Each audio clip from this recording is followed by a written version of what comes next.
Well, hello and welcome to Hello Chaos, the weekly podcast exploring the messy and chaotic lives and minds of entrepreneurs and innovators and founders. Each week, I have the privilege to speak with founders across the spectrum, founders from different industries at different stages and phases, from startups to mature businesses of all shapes and sizes. Our listeners hear the real, the raw, the unvarnished viewpoints and stories. They get incredible insights on what it takes to start and scale a business or to become a better founder, better leader, better CEO. We hear it all. Today, I am so excited to introduce our guest, Katie Krimitsos. I hope I pronounced that right. Krimitsos. It's close enough. Yeah. It's Katie K. Katie K. Katie That K. works. Absolutely works. She is the founder of Women's Meditation Network and a whole lot of other things that we will get into. But welcome to Hello Chaos. JJ, thank you so much for having me. I appreciate it. Well, thank you. Well, start out and just tell us, how did you get into becoming an entrepreneur, becoming a founder? What got you into it? What was that journey? Yeah. Ooh.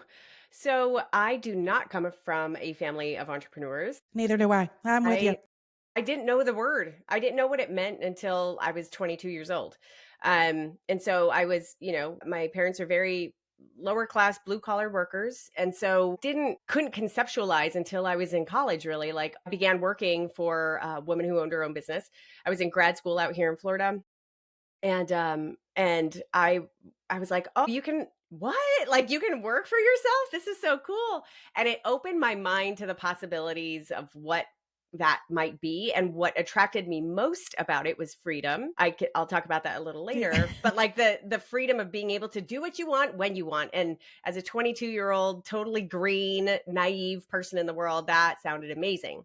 But I didn't really do anything about it. I graduated at 24 with my master's degree in communication, and just kind of like piddled around trying to find my way, kind of trying to find the dream job, because that's what had been so imprinted in most of us, I believe. And so I kind of jumped from job to job. Eventually I ended up in healthcare. So I ended up at like a senior living community, and I was a marketing person. I would go out and, as kind of a community relations person, I would basically bring people to our facility. And I liked it. It was okay, but it didn't exactly feed my soul. You know what I mean? Right. And I've always been a writer. I've always wanted to be a writer. And at some point I had, kind of the last boyfriend blow up that I had inspired me. It sort of came in a long line of those, and it inspired me to be like, I'm going to write a book about how to find true love. And so I did. And in that process, I knew that I needed to go around other entrepreneurs. I know I needed to learn the business of how to actually make money doing this thing. Yeah. And so I went around to all these other kind of business networking events in the Tampa Bay area, which is where I am now. And so I was like, okay, I'm going to put this online. I'm going to sell this book. I finished it, but I ended up attracting and manifesting my husband in that story. That's a whole nother conversation. Wow. We've heard that before from other people. Like, I knew, like I wrote about it, and then they showed up. Exactly. So anyway, towards the end of that, I was sort of like beginning to learn digital marketing, and being back then, oh my goodness, this was 2009. 2008 is when I started writing the book. 2009 is when I actually finished it and was like, okay, I'm going to put it out into the world. Early 2009, got together with my then boyfriend and was like, okay, I'm going to learn how to do this. I was doing content marketing. I had a YouTube channel.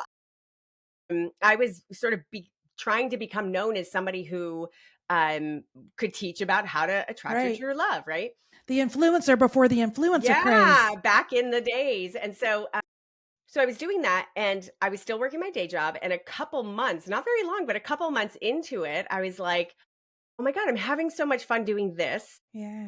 And naively, I was like, I could totally make $5,000 a month. Like, that would not take that long. This is going to be so easy. I was selling an ebook for $50.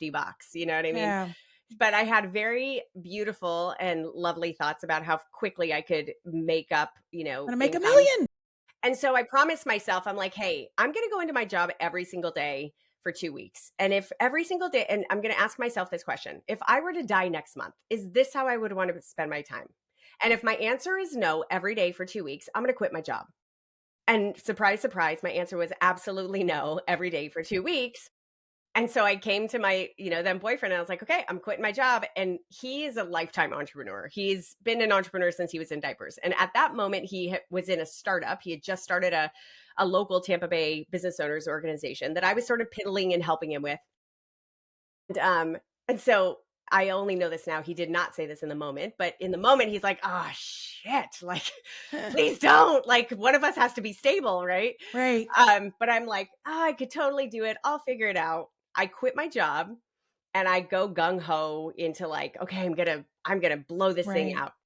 And it only took me a couple of months to realize. I probably had like 30 grand in the bank, which seemed like an enormous amount of money at the time. And I'm like, We're fine. we're fine. Like I'll be able to do it. And so it took me a couple months to realize like, shit, like this is a lot. And I also didn't, I had a worker's mentality. I had a worker's money mindset back then. Like I Yeah. was like, oh shit, there's not money being deposited into my account every 2 weeks. This is, oh my Right. God. Right. Right. So I quickly pivoted and sort of put the entire book thing on the shelf, figuratively. Um, and went to work in his business. Now, his business that he had just started was all for entrepreneurs. And so I was like, I'm really good at organization. He's a marketing genius and a founding genius and visionary. And so I was like, I can organize, I can Yeah. operationalize this stuff. You already have a business that's making money. Let's put both of our attention into it and we can really put it on fire. Right. So we did that and it worked well. I'm putting in air quotes. Yeah. But what happened in that is I did that for many, many years with him. And I fell in love with entrepreneurship because we were Yeah. serving entrepreneurs. We were in our own school of entrepreneurship trying to figure all right. this stuff out. And so we call those financially speaking, we call those our peanut butter and jelly years because the business was barely staying open, like making enough money to stay open. The ramen and potatoes. Oh my goodness. And I've quickly shifted from like seeing that 30,000 in the bank to like, ooh, that's going fast. And I shifted into, okay, everything that I can put on a credit card, I'm going to put on a credit card. So to save my cash for paying my mortgage every month. Right. And in that process, there were so many moments of like, oh my God, I'm focusing on the runway. We have like next month is the last month we can pay mortgage. It was Right. we had many We of got- those. So in this process, I learned an enormous amount. Was in 2013 was introduced to podcasts for the first time, and it was like, and I was so passionate about entrepreneurship at that time, and so I was like, oh my God, I'm going to start a podcast called Biz Women Rock, which made me step into the podcasting industry. I had no clue what I was going to do with it. I just knew that I wanted to meet with other women founders, other women entrepreneurs, and talk to them and share their stories. We need that. We need that community and feed off of each other. Yes. Right. And back then in 2000, I launched. Oh, we're still hungry for that. There were 3 of us. I was There like, were that 3 is of a us. small community. Yep. It's huge now, which I'm so happy for. But like, there were 3 podcasts out there, including myself, that were hosted by women entrepreneurs, interviewing women entrepreneurs, and so I just dove in headfirst doing that. I was still helping him on the side, Right. and I spent many years figuring that out. And because it was sort of my first real endeavor where I actually had something Right. and I knew something was here, but it took me, my gosh, probably a year and a half for someone to beg me for coaching before I was Yeah. like, oh, I should probably offer some coaching because I kind of know a thing or two about business at this point. And so that was that business from 2014. I finally let it go almost 6 years later, was a very clunky next phase of me learning entrepreneurship on my own, learning branding, learning marketing, learning, how to get clients, how to build up some sort of an Right. offering and many offerings so that I could actually make money. And I had my first daughter during that business. So I was learning the things of being a mompreneur. Fast forward, I really want to get to the Women's Meditation Network because that's a pretty magical founding story. It's now 2018. I had sort of, piecemealed my way to having a solid business. I had a really niche, hungry audience. I loved servicing them. I was so on fire about my business. I was like, I had just made my first like 100,000 the year before. I'm like, You were like, okay, okay, I got we've it. got something here. Yeah. Yeah. How do I scale it? How do I? Exactly. And so I was like, it was January of 2018. I just put together the plan for like how I'm going to triple my reach, how I'm going to triple my financials. And fast forward, Q1 passes, we're on the mark, we're hitting everything. I'm about to launch all the next things. And then we find out we're pregnant in April with my second daughter. And it just changed everything. Like in a half a second, I just breathed and heard this whisper of like, you're done. You're done. You're done here. And it was terrifying because that was absolutely our family. Like I was a Yeah. big part of our family income at that point. And it was also terrifying because I was so prevalent. I mean, that business was me. I was out there. I was Right. doing lives. I was on social media. I was doing coaching. So all of a sudden I just had this internal knowing of like, this isn't for you anymore. So I went into kind of like a dark little season Yeah. that was like of contemplation of like, what am I supposed to be doing?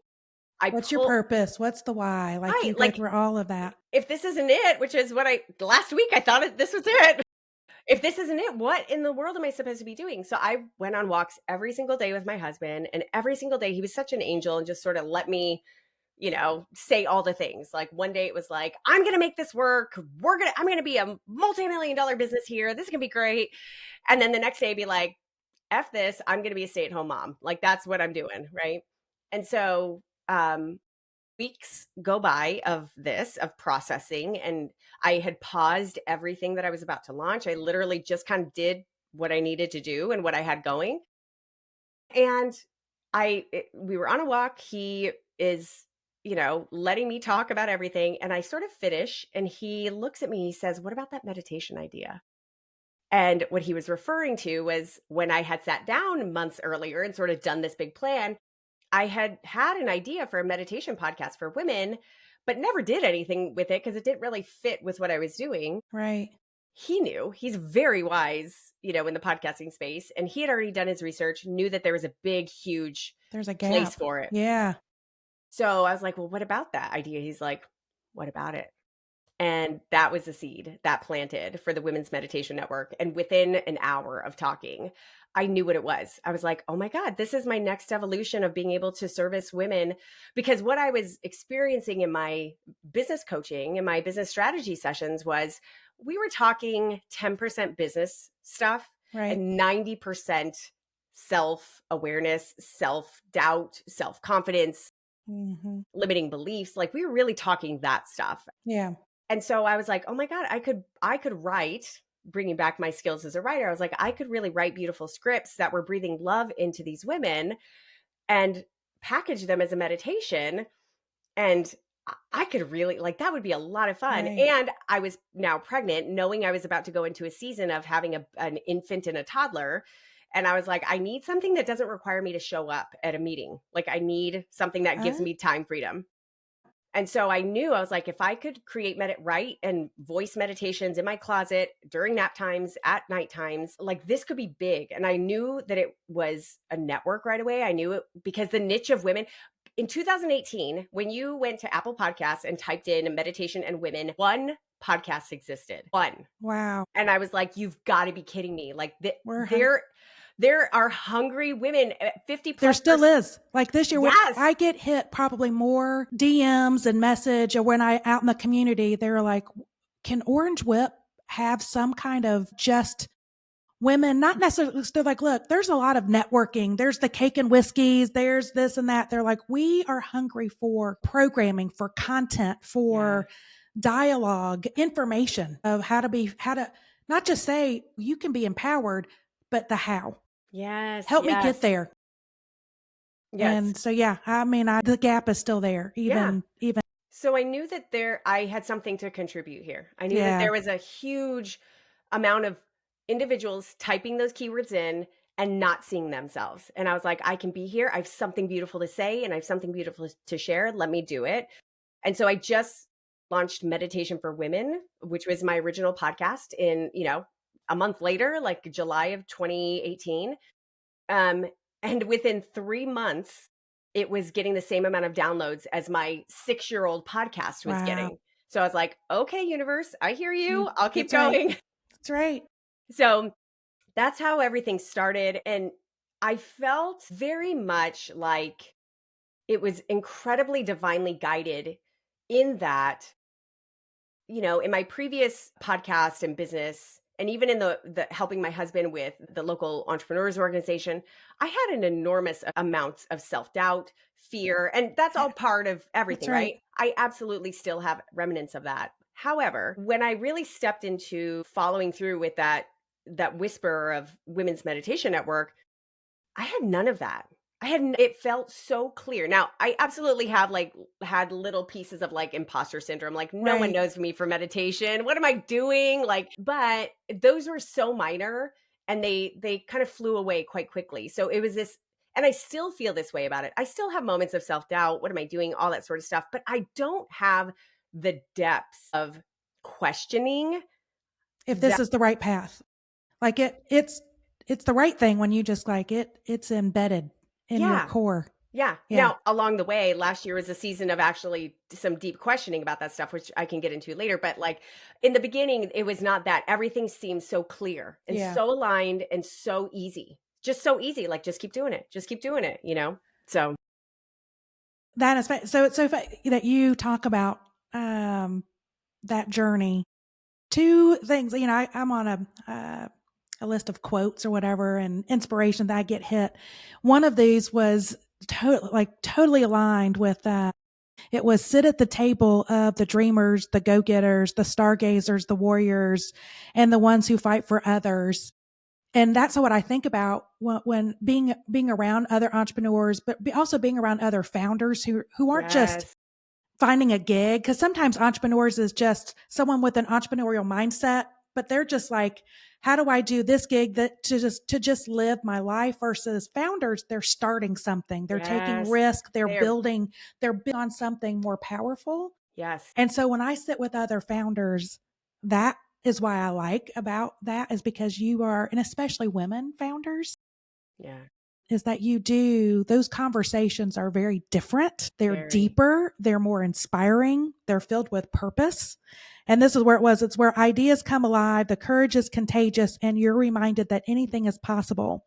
This is where you'll truly learn how to live boldly, love fiercely, and chase your wildest dreams. So find those circles of people. Mm, it's making me cry. I know. I was like, oh my God, that just came up this morning.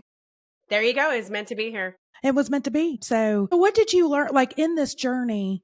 What did you learn most? Like, really, it just seems like you've gone through I say this, I've said this a couple times on the podcast. Another founder told me that we live in two emotions, euphoria and deep depression.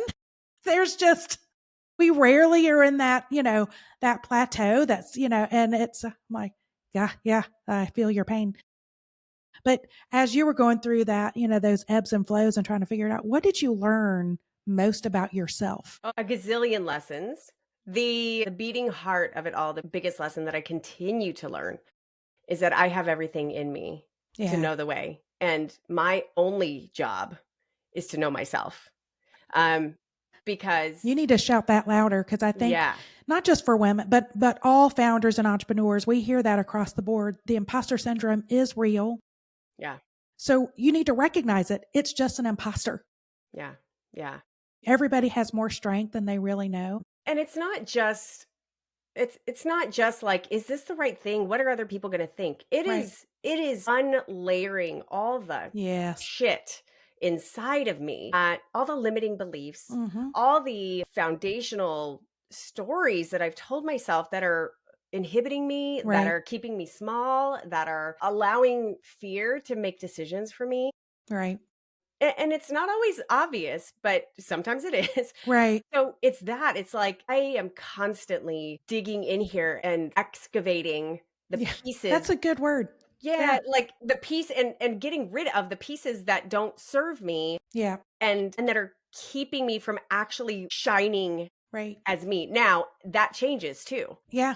The sort of sandwiched piece of that as well is constantly letting go of old versions of me Yeah. that aren't meant for me right now. And it's also what I've had to learn too is, yeah, you've got to shed that. And I use this all the time when people are like, what's your, uh, what's your driver when I'm like, I know that whatever I've learned to this point, to this phase in my life, I've got to unlearn some stuff Mm, and then I got to relearn yes. and then rinse and repeat.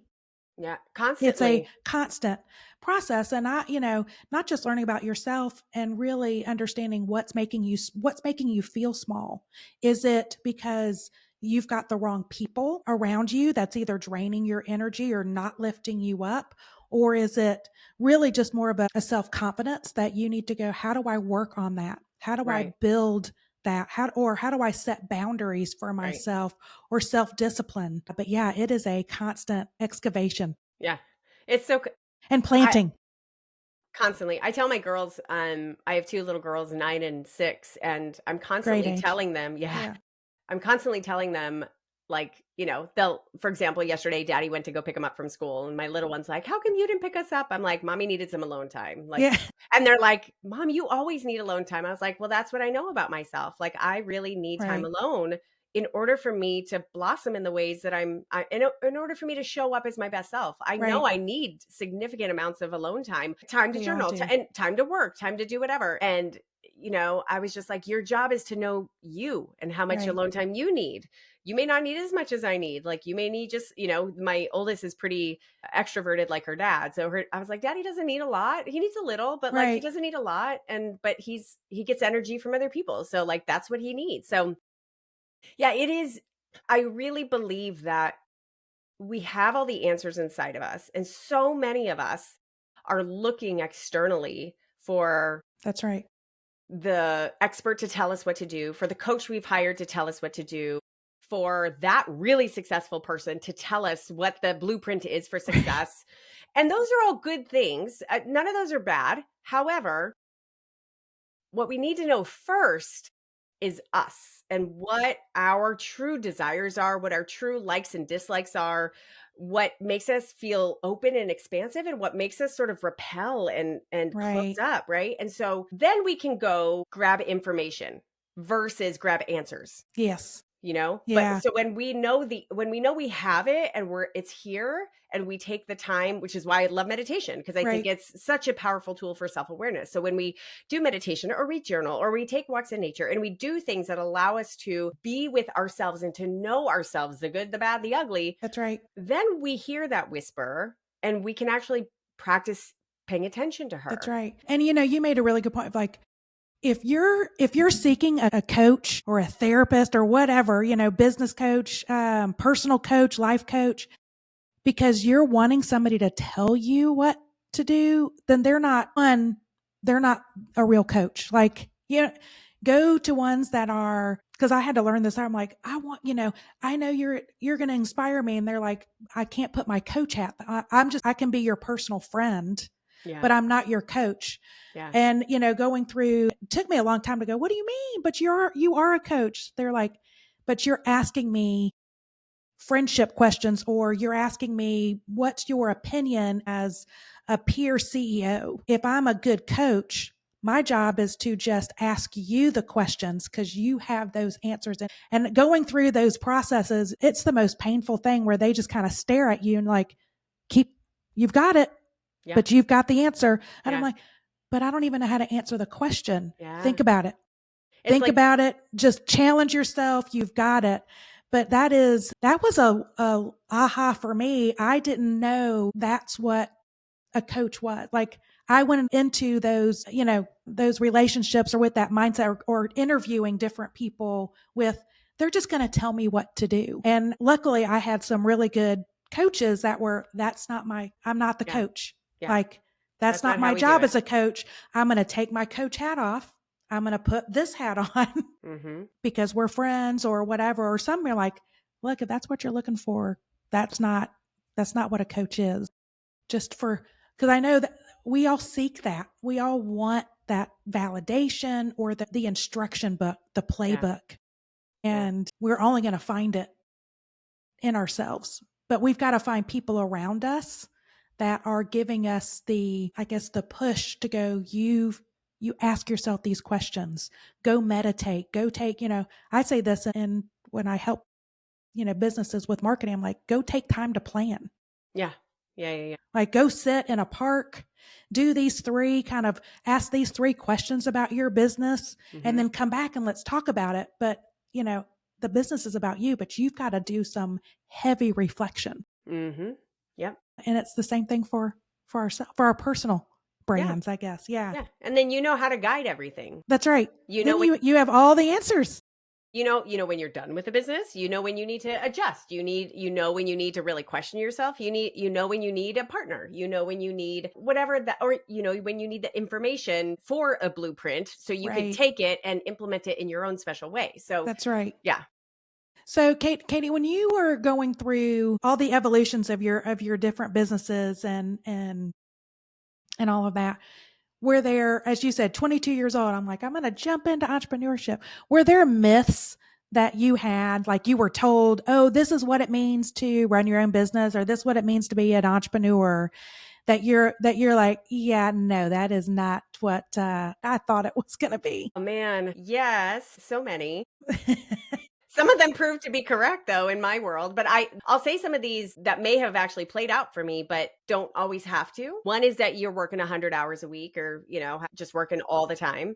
That did play out for me. I absolutely did that. But it hasn't been true in this business. It hasn't been true in the Women's Meditation Network. And so, I probably work 20 to 30 hours a week right now. Now, Yeah. I'm in a different phase of entrepreneurship, most definitely. Right.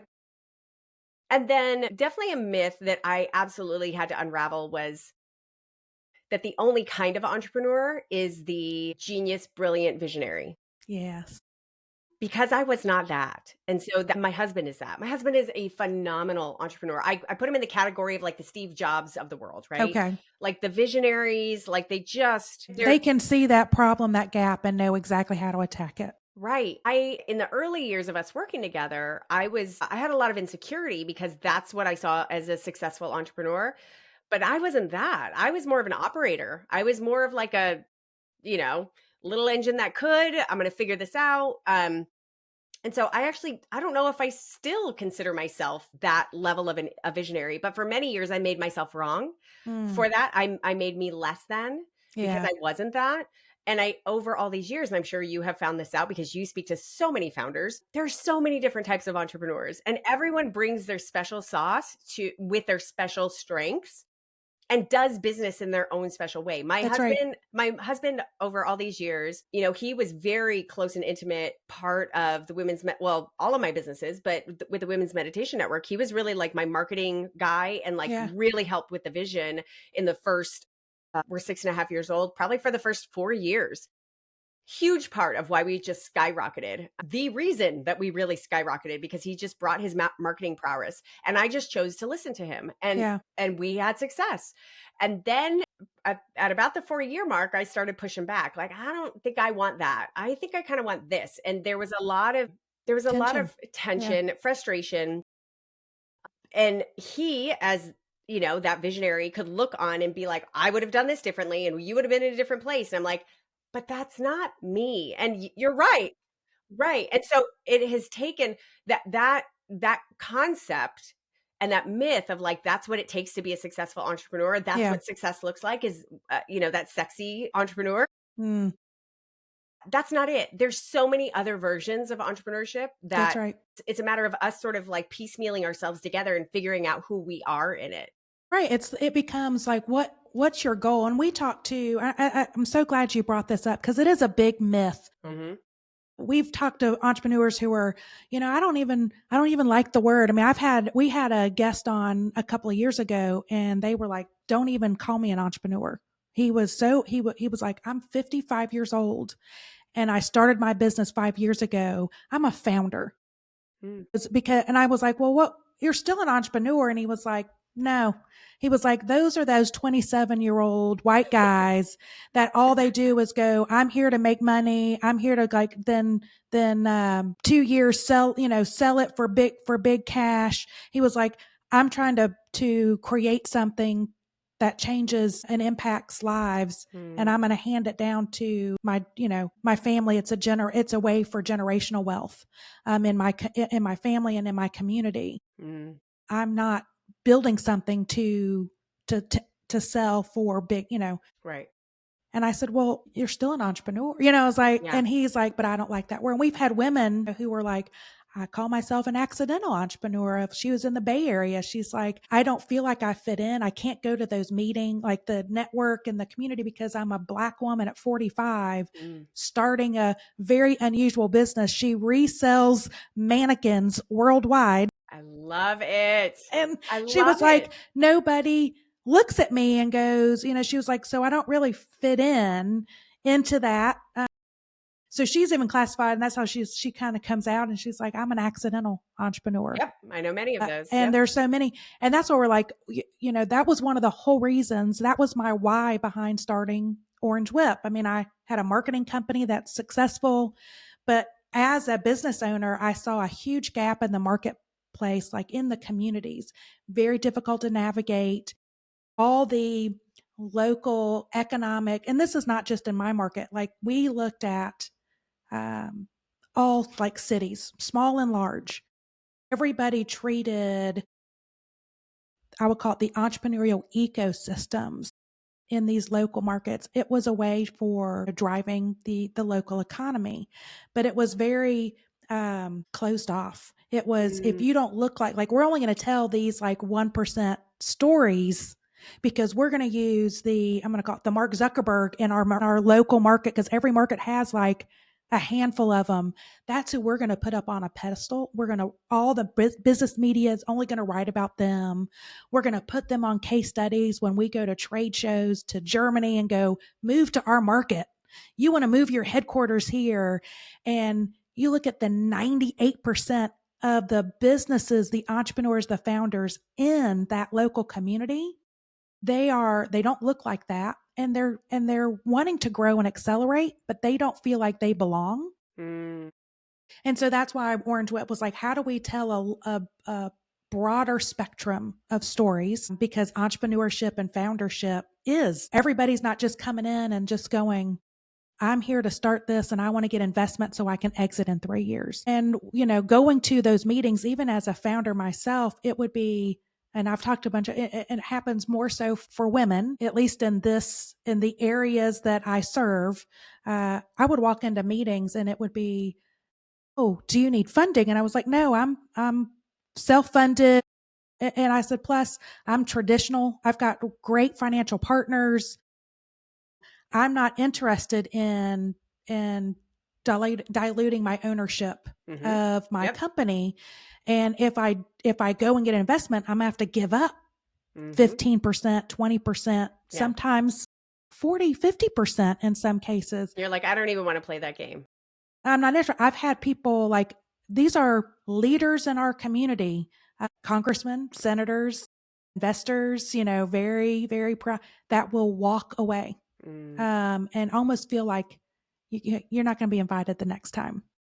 So Interesting. that was the whole reason I was like, okay, if I'm feeling it in the markets that let me go and research. So I started researching the top like 15 mid markets, Mm-hmm. and it was from founders across the spectrum, not just the 1% and it was the same repeat of stories, the same, people want, especially founder, we feel isolated, Yeah. that loneliness, Yeah. trying to figure out how to self-discover. But ultimately I'm like, you're trying to build a business. Yeah. You're trying to scale a business. Yeah. And there's many ways that you can do that. And everybody's challenge is different. But we were just like, how do we create a more, just to build a community around that, to Yeah. normalize conversations, but also normalize seeing the diversity of that spectrum. I love that. I love that you're doing that work. That's the entrepreneurs organization that my husband and I ran in Tampa. It was called the Tampa Bay Business Owners. That was that. It was, And we so you serviced them saw 98%. that. Yeah. Absolutely. And we had at our height, we had about 330 members. And these were typical, startup to probably 5 million in revenue. Probably the vast majority was like maybe 100 to 200,000, 250,000 in revenue. So like you're talking tons of mom and pop shops who are like Right. really just they want to They do want to go well. to hit the million, right? Yeah, And then if they hit the exactly. million, but that helps that local economy, and Absolutely. not enough focus. This is me put my governmental kind of political hat, like in our community, in our state, there are 100 different, I would call organizations, state run, city run, or grant funded of economic development organizations that are focused, literally funded to support a stronger entrepreneurial community. And all they're doing is supporting the 1 to 2%. Yeah. But it's like, man, if you could just Well, fuel, kudos to if you you for could just being in that march. fuel. Yeah. Yeah. I mean, that's great work that you're doing. And that you're doing it down in Tampa, and that's like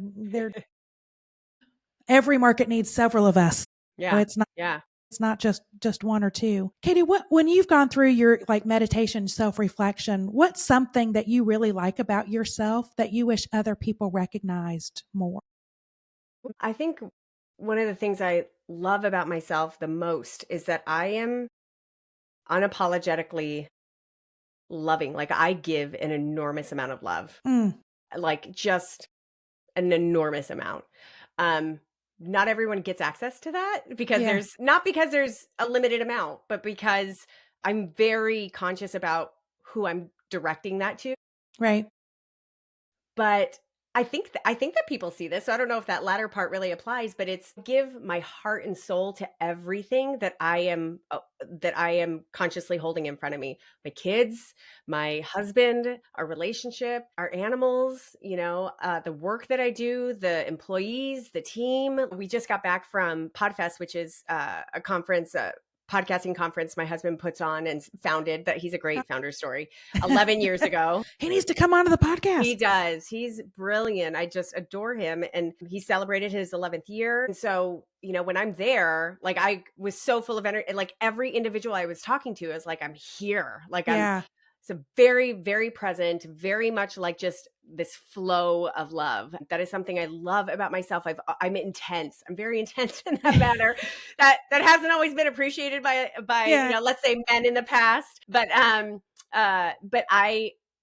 am like, my heart is on my sleeve. I very unapologetically am my whole self. right, I take an enormous amount of pride in the fact that my life doesn't look like a cookie cutter life, that right. I feel like the things that I put intention into, the things that are important to me, my values, like, get all of me. And therefore, I'm using this as an example. My life as a mother and my life as an entrepreneur, they're both equally important to me. And Right. so it is a constant. What's another child?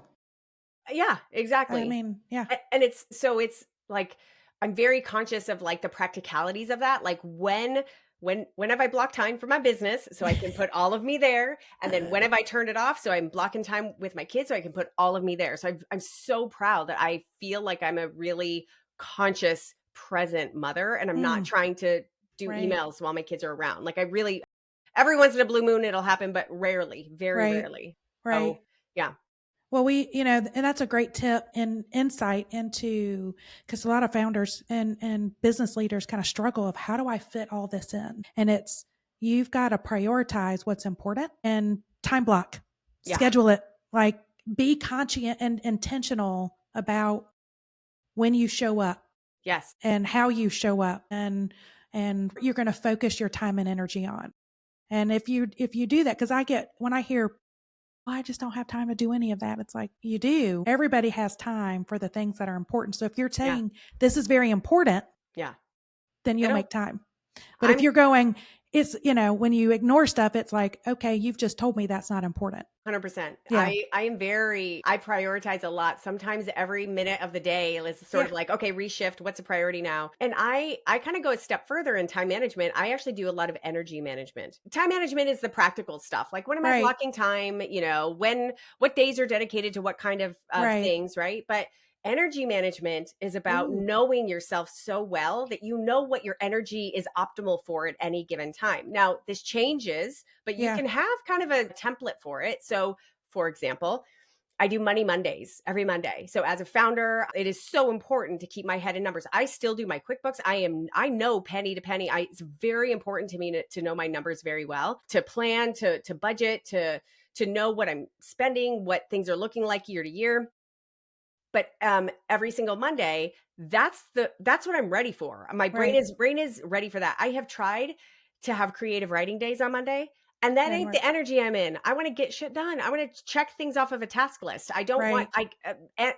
writing for me takes an entirely different energy. I need space. Yeah. I need no meetings. So for me, it has been marrying the time management and Mm, the energy management. And that's that for such good. me, you've ever read that book? Oh my goodness. Oh my God, I'm so gonna forget. He talks about Gay Hendricks is the author. I don't remember the name of the book. He talks about Einstein time. And we Huh? all know this concept, right? Yeah. As humans, but as entrepreneurs especially, when you're trying to write an article, for example, and you just are, it's like you've spent 3 hours trying to Right. just like You wrench it freeze. out of you, right? Yes. But when you're in the right energy, you could write that article in 15 minutes. So it like expands time because you've married your optimal energy with the optimal task. So I very much move through that on a regular basis. Whoa. I'm gonna have to go. So you said Guy Hendricks? Gay Hendricks, Gay Hendricks. yes. All right, we're gonna look that up Like because leap, oh my gosh, I'm gonna have to look that up. So yes, it is an amazing book, and it's about that. It's about like doing the most important, it's a good entrepreneurial book. Doing the yeah, most important things, all that stuff. but energy management. Yes, Yes, that's my secret sauce. that is. Everybody needs to do that. I think we kind of preach and we've heard other founders like the time management, but I don't think I've heard but that totally makes sense. We talk about time management. It's like do the things that make sense Yeah. where you are more productive, you're more, and kind of Yes. knowing yourself, but Yes. to phrase it in that way, I think is even more profound. I love that. Okay, so if you could change two things about Women's Meditation Network Ooh. as a business, what two things would you change? Oh man. I gave you a magic wand. I know. Holy cow. I would change my ability to not have to do the voice. This is a Okay, weird little thing. explain. Okay. So we have 20 podcasts that are part of the network. It's a Okay, lot of content, wow. right? It started with one on a weekly basis. Now it's 20 and many of them are daily. So over the course of the years, I have gone from being the writer for this show and then that show and the voice of this show, that show, Okay, this show, that show, to slowly but surely bringing other writers all on, right. bringing other voices on, other guides. And that's been great. That said, though, the majority of the shows are still in my voice. It is so important that it's still in my voice, Yeah. but it's my least favorite part of the work. It is. Well, maybe you can figure out another way to show up. Maybe it doesn't have to be in your voice, and you need to recruit talent that I have it. exhibits Yes. your voice, I have embodies it. I have three of the shows are not in my voice and have other guys and they are known. They're the personalities of those shows, but it's still, I have not yet crossed that threshold where, because the brand is still very much me and I'm Yeah. actually trying to make sure that that's married a little bit more. So it's still really important that it's my voice. And so it's sort of one of those things that, when you're starting to delegate stuff, you sort of put Right. columns of like, what do I have to do? And what do Right. I love to do? Like those are the ideal ones. This is sort of what I have to do for the brand. I don't hate it, but it's out of all the things that I'm doing and I have not delegated, that's one thing. And I've delegated a lot of it, but that's still one thing that I'm like, oh, I sit down and I'm like batch recording a lot of meditations. So Sounds like me. yes, that would be So one what thing that I would so what's change. the other one? What would you change? Man, I don't know if I would change anything else about it. Everything I'm thinking in my mind is like how I could grow better, how I could reach more Right. women. So I think that that's the only That's thing it. I Just would change. expansion. Yeah, expansion. I think I would probably change having like a full-time, very intimate marketing person who's just and I have piecemealed that together Right. over the years. I'm still the head of it. And I Right. love that. And I still want to be part of that. But I think that that's what I would change is I would have somebody like just 100% dedicated to the strategic growth all the time. They lived and breathed it. And that's what Right. they really would love to do. Well, we're going to manifest that right All now. right, there we go. All right. So if I come down to Tampa next January, Yep. what are we celebrating? Oh, we are celebrating the massive growth of the entire brand. One big thing that's on my agenda this year, one big, huge clarity that I have sort of come to see in the past 6 months is that the podcast network for all of these years, I have seen it as my business.